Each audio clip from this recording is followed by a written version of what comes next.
Good morning. I'm Joe Malik. I've met a bunch of you. I am now the new CEO here, and we have a great opportunity to meet Lynn Tilton today. She stepped forward and purchased Hussey Copper out of bankruptcy, and she did it personally. She bought this company. This is hers. This isn't some other group of people's, and we're very fortunate to have somebody like her standing behind us and growing Hussey in the future. Here's Lynn. Thank you.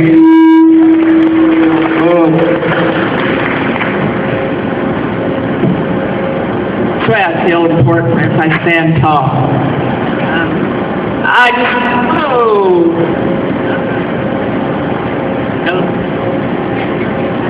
I do need the mic. I just want to say what an honor it is to be here today and how much it means to me to have bought this company for someone who has devoted her life to American manufacturing and to creating and sustaining jobs in this great country. There's nothing more Americana than this company, and you as workers sort of driving the force of industry in this nation and proving that America can have an industrial base and that there are truly great workers in America that are productive and innovative.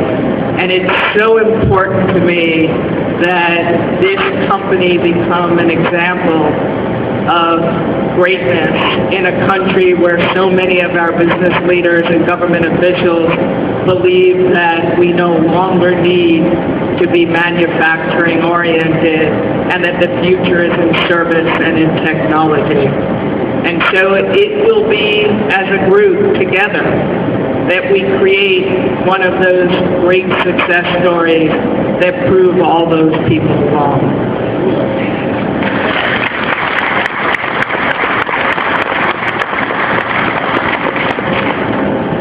You are the 76th company in Patriarch's portfolio. And unlike other private equity, Patriarch really is different in that we only borrow money, but all these companies are mine and they're women-owned businesses. And so we have a much longer view towards the companies we buy. We take a very long-term perspective. On average, we own our companies between 7 and 10 years, and we never let go until they're great success stories.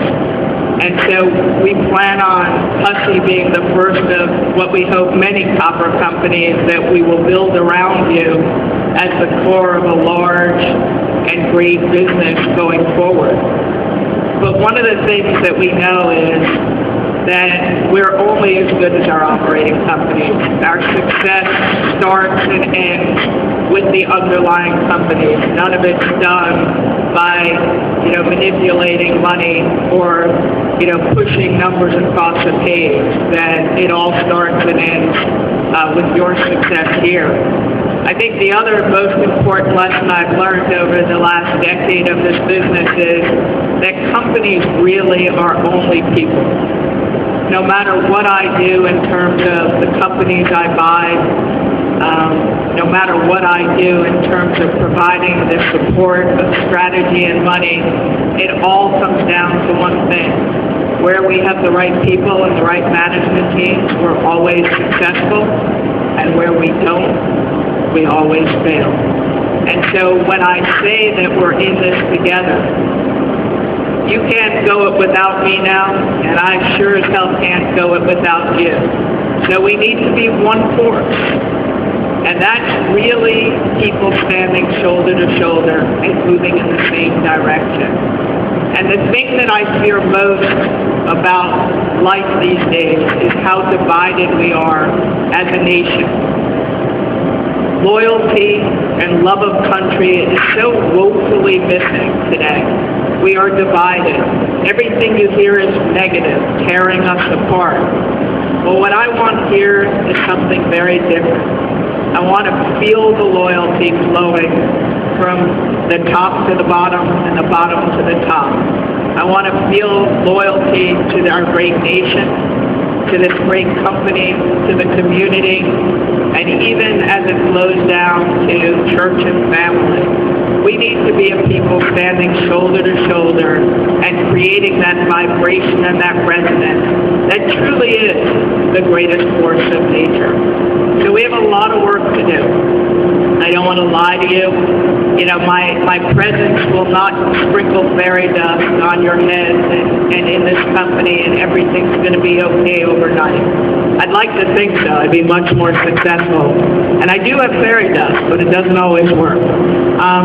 But truthfully, this company has contracted tremendously over the last 6 months. Through this bankruptcy, through the banks squeezing to get their money back, which is all part and parcel of what happens when a company is troubled and goes through this time. So it's a long journey home again. And that doesn't mean it's not a great company, and that doesn't mean you're not great workers. But you need to be patient, because even money can't just automatically fix what's gone on here. We have a lot of work to do. It's going to be slow, and it's not going to be fast enough for any of us, most of all me. We have a lot of inventory that we need to buy. We have new vendors. You know, we are new to vendors. We need to build trade credit. Our customers have not been taken care of. I need to get out and sit with our largest customers and figure out how to make them happy. We need to get our smaller companies back that we haven't serviced at all. And we need to become a company rooted in innovation. And that's something I think you probably don't think about day to day, but I want you to start thinking about. As someone who buys companies at their lowest moment, I've realized that companies die because they lack innovation, because they do the same thing every day while the world is changing. And just by the nature of things, if you stay the same in a dynamic, changing world, you're going to be left behind. And so the way to breathe new life into companies is through innovation, through change, and getting closer to your customer and where the world is going. And I find that I am a driver of innovation. I'm a dreamer. I'm a visionary. But where I get my best is by walking the lines and talking to people who do it every day. I can take it to another level, but I learn the business from you. I learn the business from the people who do it every day. So I want you to begin to think about change. I want you to think about productivity. I want you to think about innovation. And I want you to think about getting closer to your end customer in what we do, because that's going to be my focus.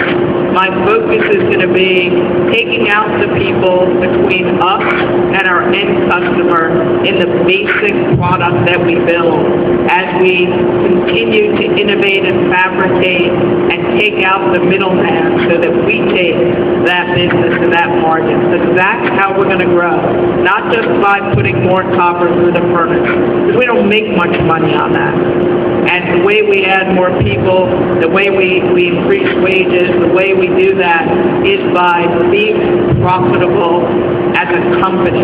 And one of the things that you're going to get used to is living and dying with me and with this company, because we're going to win together or we're going to lose together. And you will be tied to me. You'll see that as we change, I want you to make more money than you have ever made, but I want you to make that because this company is more profitable than it has ever been.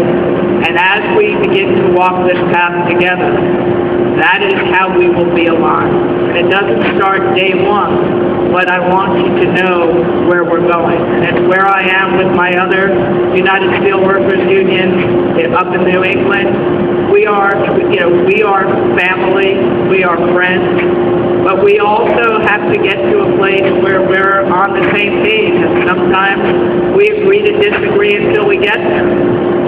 But you should know from the bottom of my heart that this is about you. There's nothing more important to me than providing jobs and dignity to the American workforce. workforce and the people who have built this country. But I really need this to be a success story because too many of my peers have already given up on America, given up on manufacturing, and all their money is going overseas, and that's leaving American workers behind. Each one of us is so blessed today to be able to come to work, to be able to make a living with dignity. Because every day you feel bad about something, remember there are 30 million Americans who are not so blessed. And we're living in a country right now where 1 in 4 families are below the poverty level and 1 in 4 children don't have enough food to eat. So let's together feel the appreciation for each other, for this business, for where we're going to go. And let's start today as the first day of this great fairy tale. I'm honored to be here. I'm honored to wear this hat. And I will even root for my new home team, the Pittsburgh Steelers, tonight.